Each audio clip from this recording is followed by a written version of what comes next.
New Jersey's marijuana effort goes up in smoke, and the South Carolina Supreme Court makes a decision that forces drug testing labs to look at their subjects as people, not just numbers. We'll have all this and more in today's Screening News Update.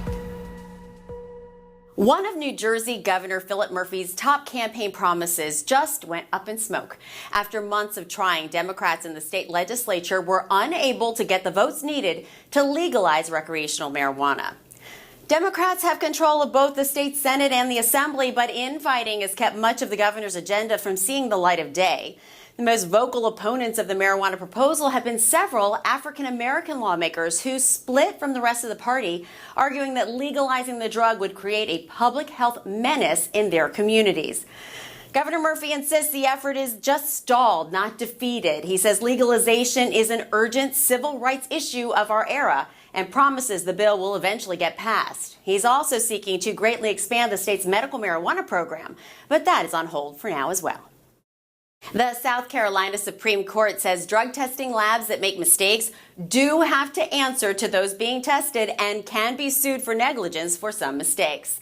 The plaintiff in the case is a former BMW employee who was fired after being chosen for a random drug test. The test came back positive for cocaine. The employee insisted he had never used drugs and that the test was wrong.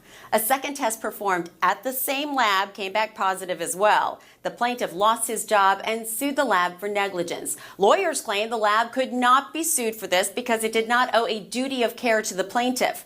The state Supreme Court sided with the man who lost his job and laid out several reasons a lab may be sued by someone who claims an incorrect employment-related drug test. The court felt the testing facility would be more likely to ensure accuracy if they could be held liable for mistakes. Only 3 other states, New York, Pennsylvania, and Wyoming, have also decided that labs owe this duty of care to the testing subjects.